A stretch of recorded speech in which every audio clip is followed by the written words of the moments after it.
And I was like, what is this about? What? That's okay, though. For being so young, you're very, very smart. That's fantastic. Yeah. So keep up the good work, man, and stay flat, okay? Okay, I'm a flat earther.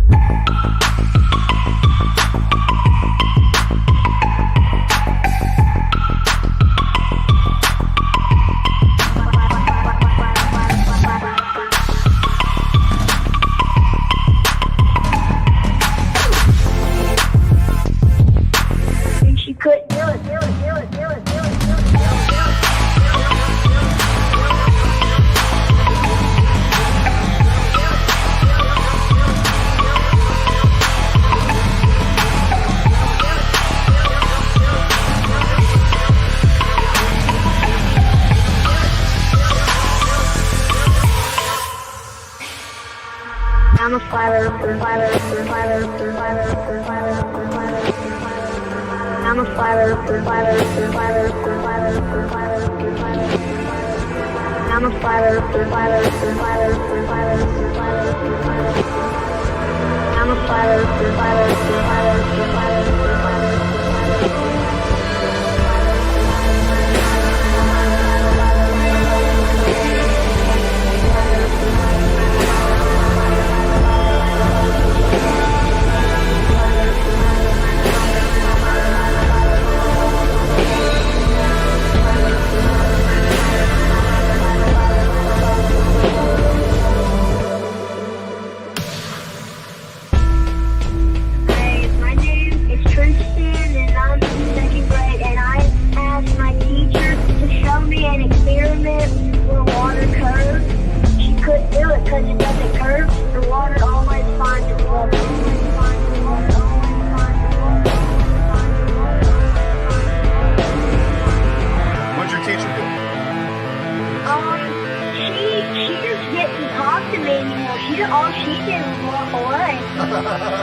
And I was like, what is this about? What? That's okay, though. For being so young, you're very, very smart. That's fantastic. Yeah. So keep up the good work, man, and stay flat, okay? Okay, I'm a flat earther.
Up for sound bites. This is awesome.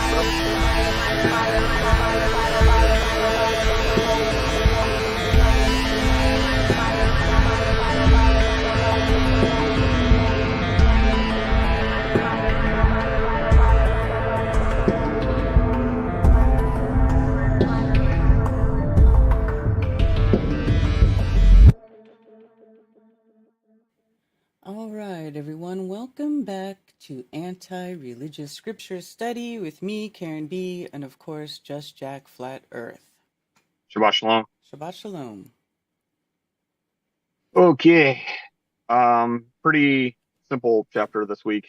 Shouldn't be too long, but it's a good one, I think. We'll get into it. Just Jack's disclaimer to the religious. If you believe it's wrong to study the scripture outside of your religion or denomination, if you believe your religious leaders or church fathers are incapable of having inherited anti-scriptural traditions of men, if you've already made up your mind about scripture, including the scripture shouldn't be studied at all, then the stream is not for you. To others, if you are open-minded to others' opinions, if you haven't made up your mind about scripture, if you've been turned off to religion and believe there's truth in scripture that may have been changed or hidden by religion, if you live according to scripture and like to dig in and discover more, then this stream is for you.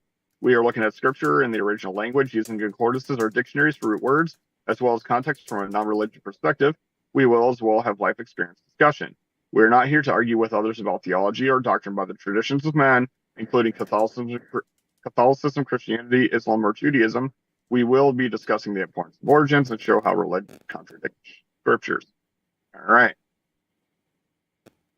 All right. We are on chapter 8. I guess we could look at the review for 7. Let's see. Don't intermingle with them, and it's not because of race, because I think that's a made-up concept, but that's besides the point. Anyway, but intermingling causes you to find different methods of worship that's not of the Creator. And let's see, what else here? The multiple generations of those who love Him and keep His commands, as opposed to the multiple generations of those who hate Him. And there's the generational curse has been made up out of that, even though that's false doctrine according to Scripture as well.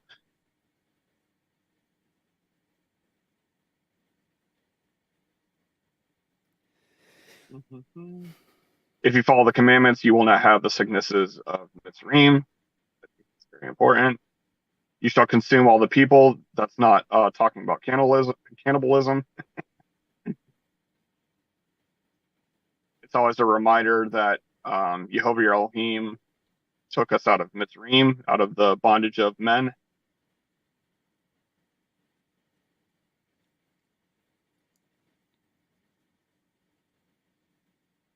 All right.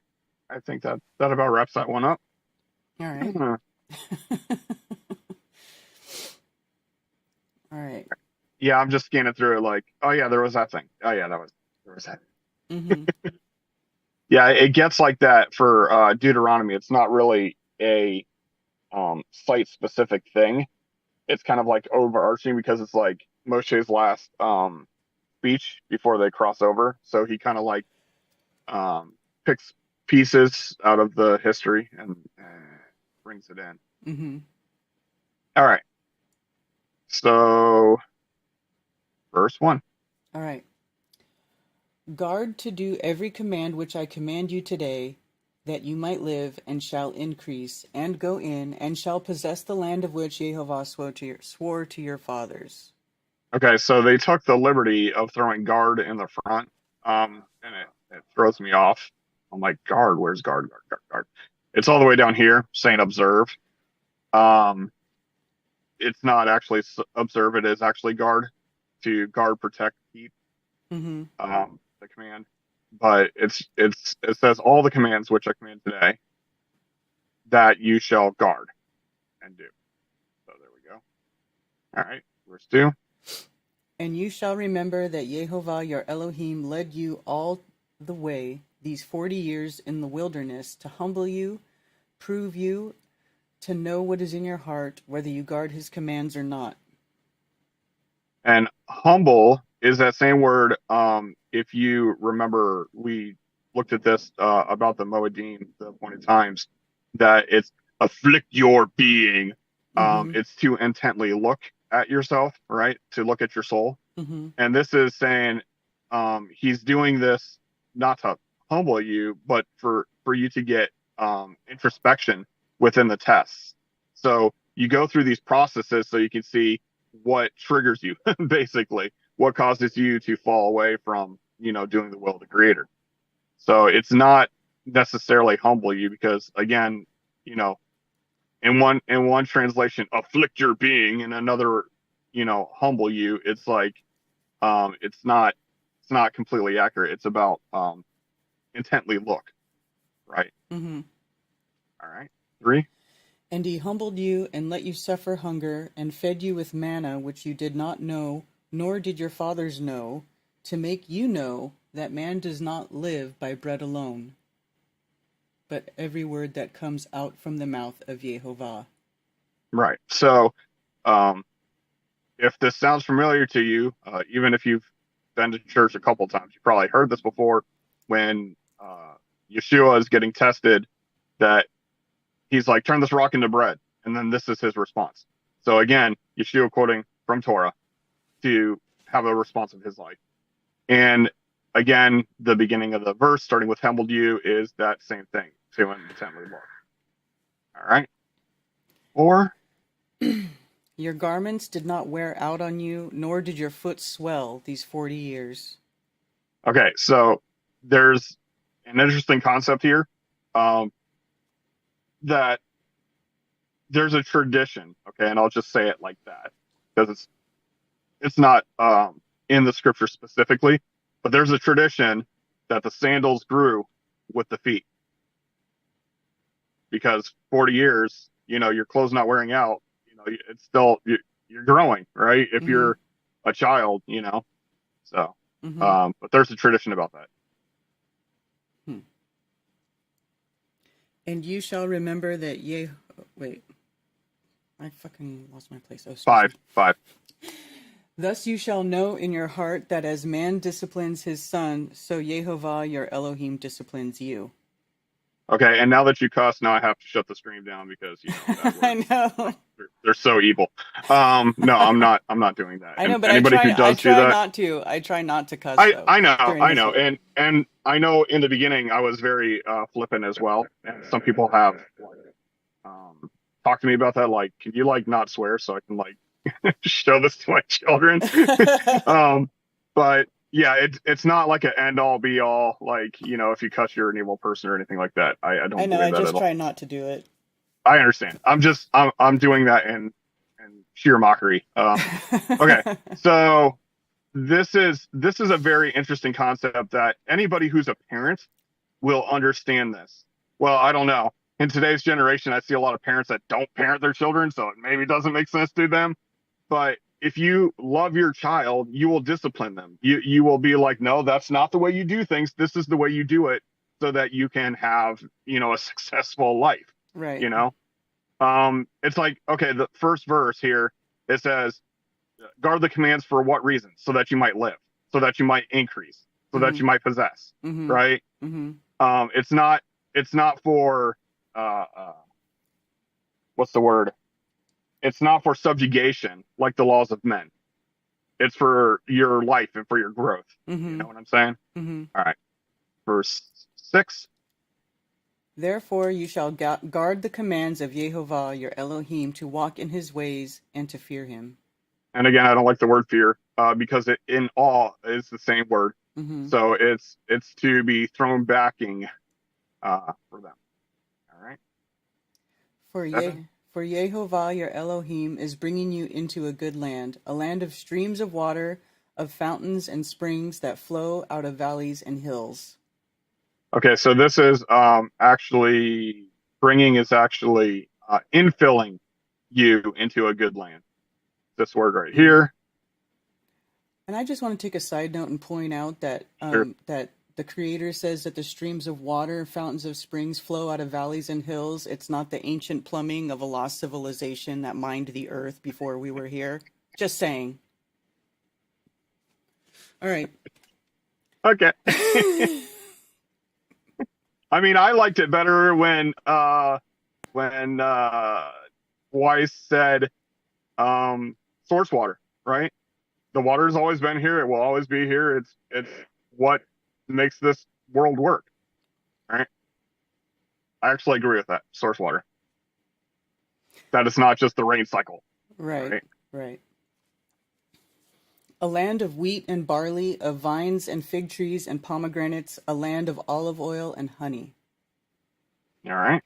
A land in which you eat bread without scarcity, in which you do not lack at all, a land whose stones are iron, and out of whose hills you dig copper.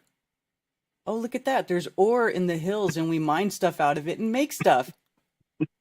Yeah, and this again, this is Nachash. This is you dig serpent, Yeah.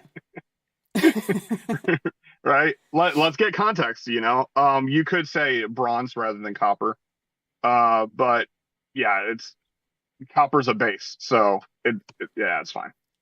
All right.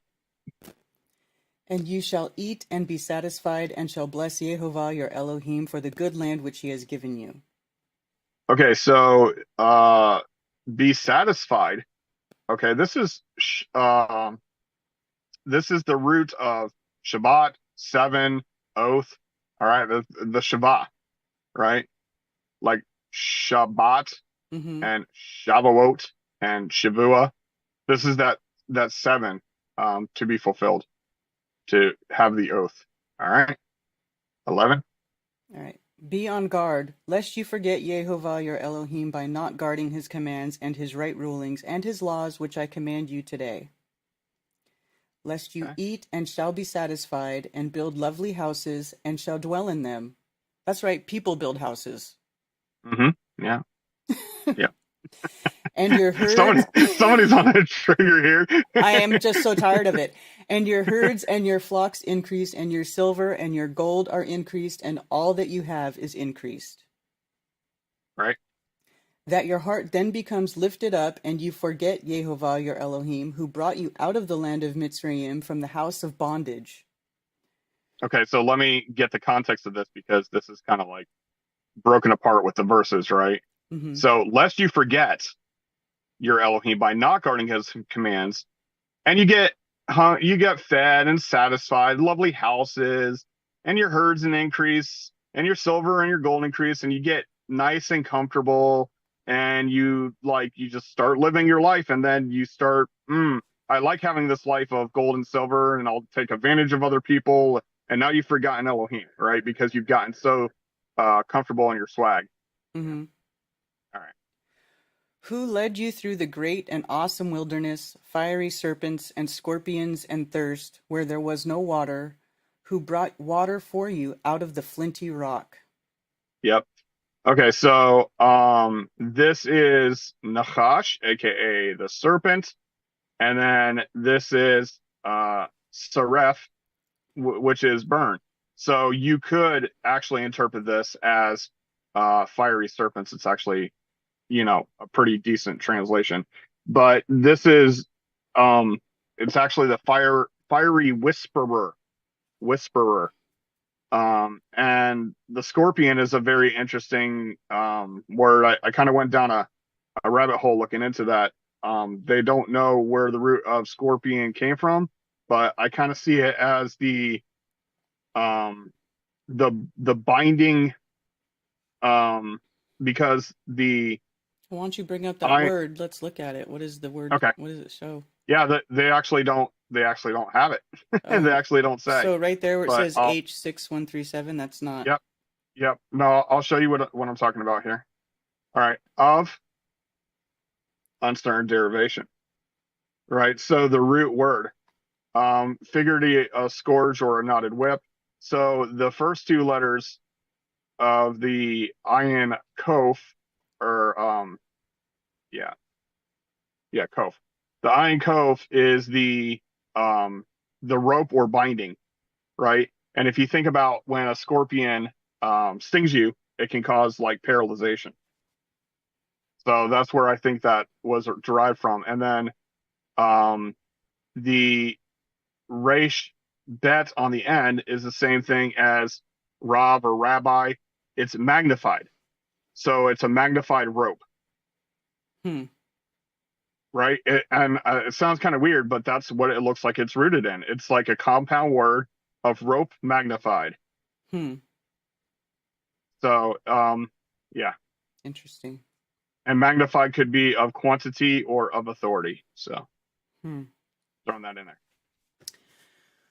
Who fed you in the wilderness with manna, which your fathers did not know, in order to humble you and to try you, to do you good in the end?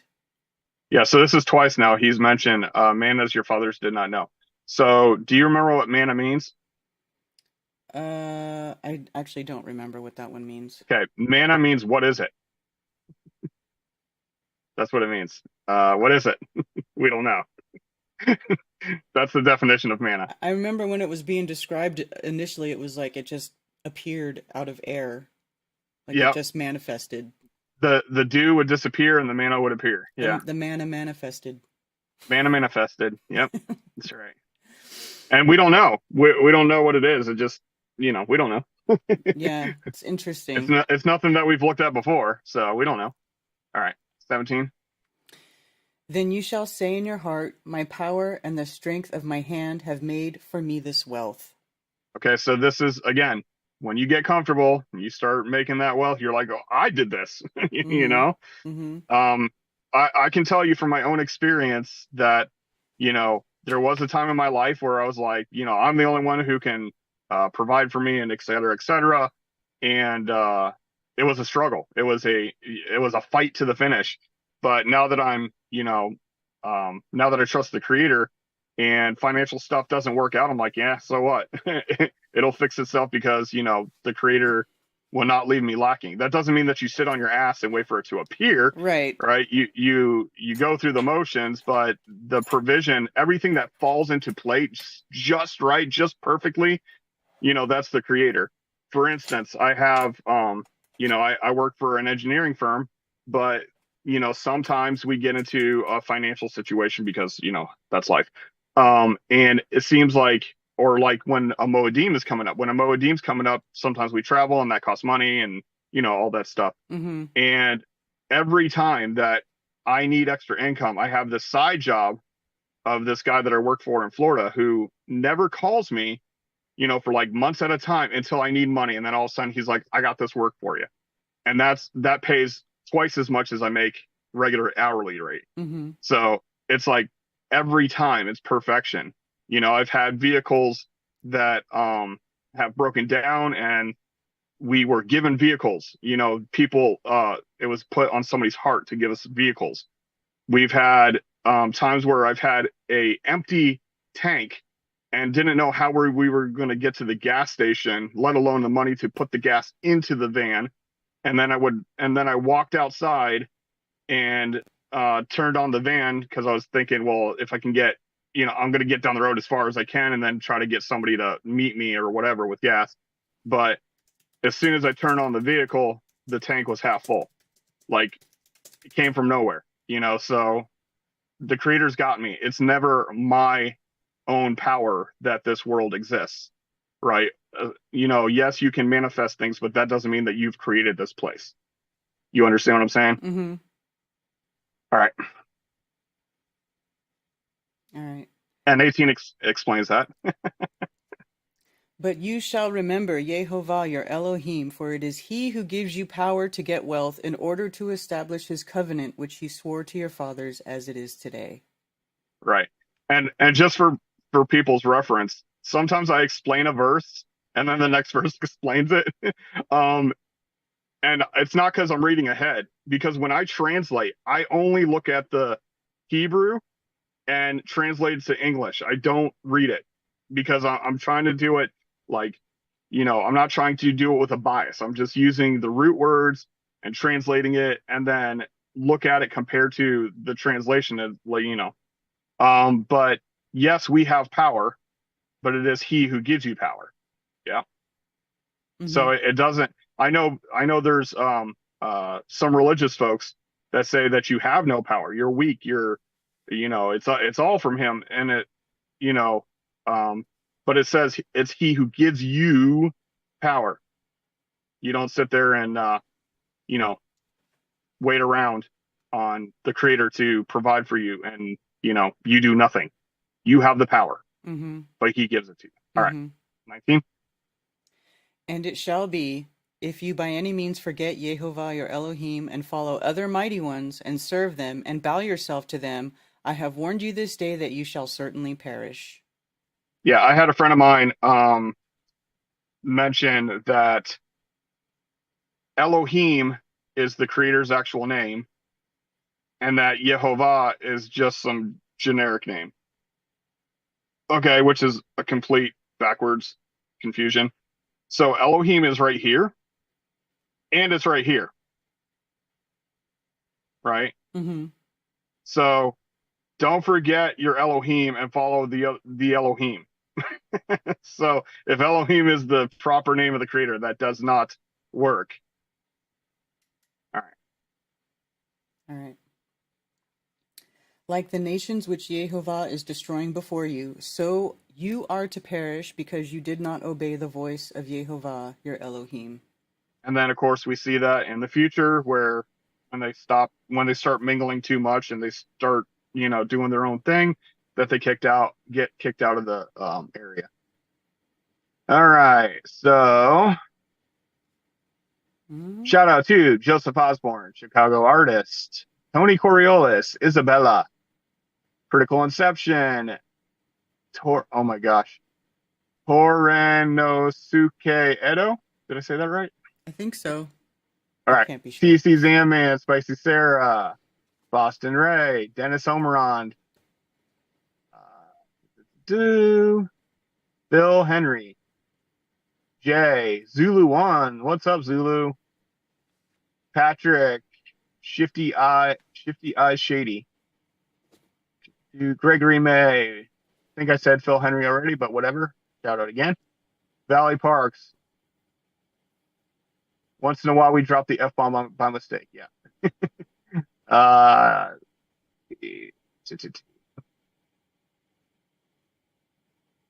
Okay, it looks like I got everybody. Okay, Earth first, space later. Yeah, there is no space. All right. And I did get your email. But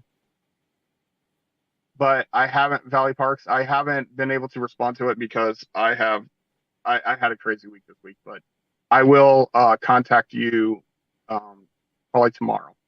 So, all right. Let's see if there's any questions or comments.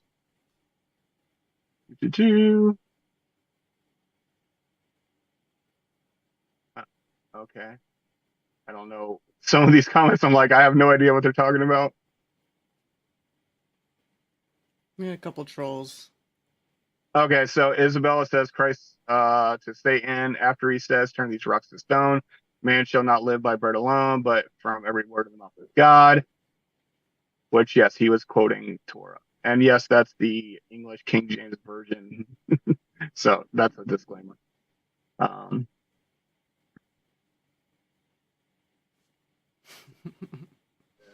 Serpent isn't a snake.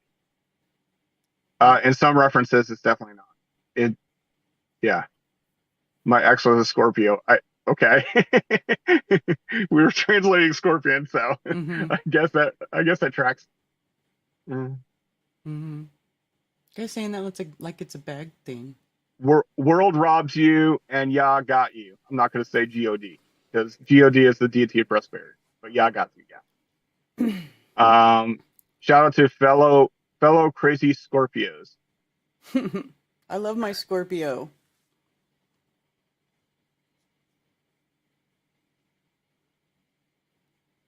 Two Scorpios don't do well in a relationship.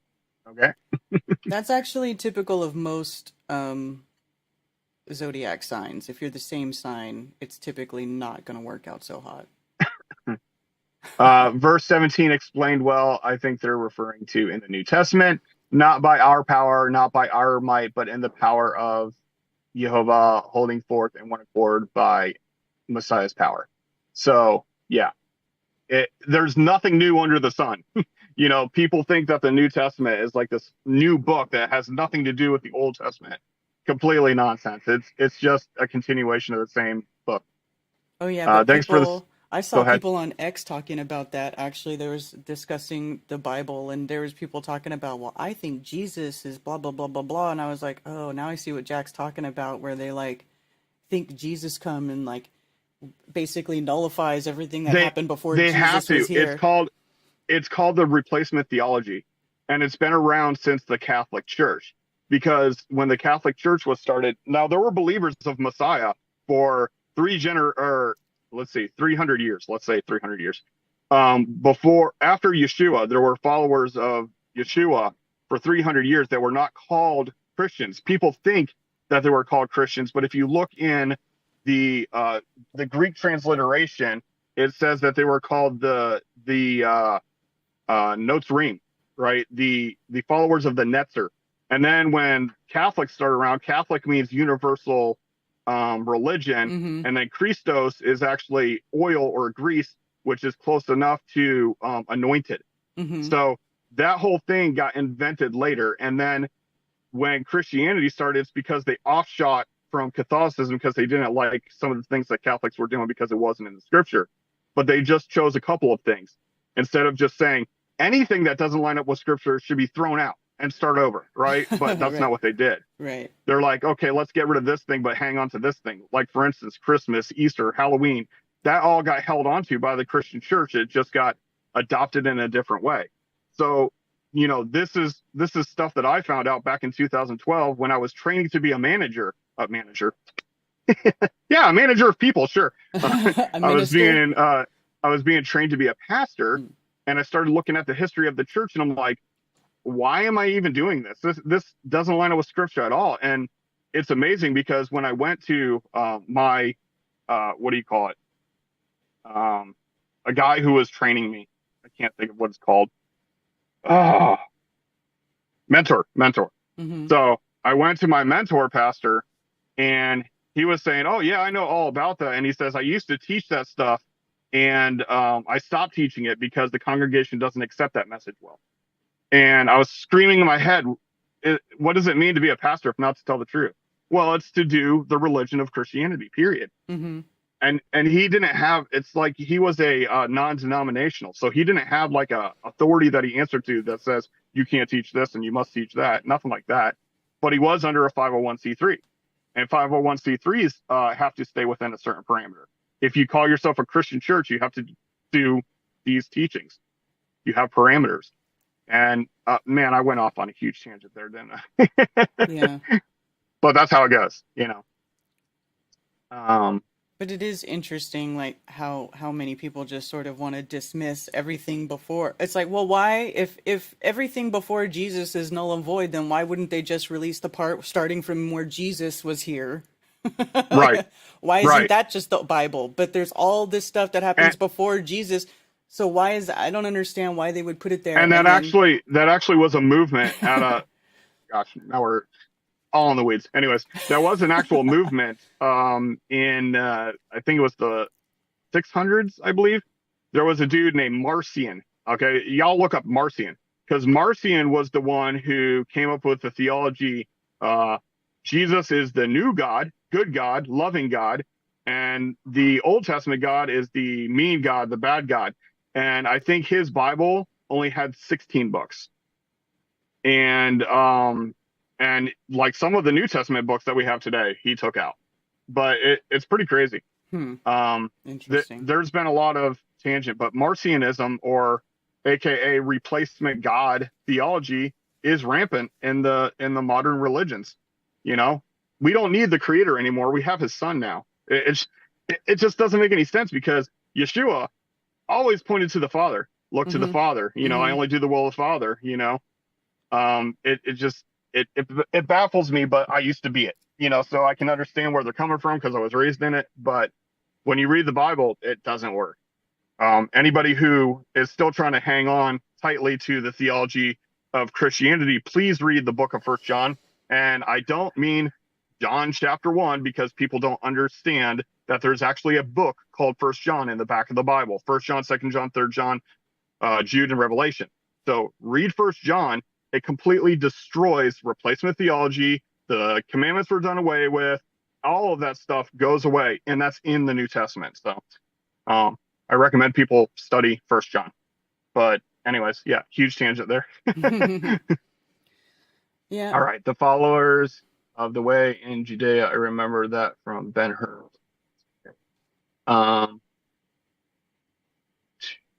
Ted is a fantastic, awesome Scorpio.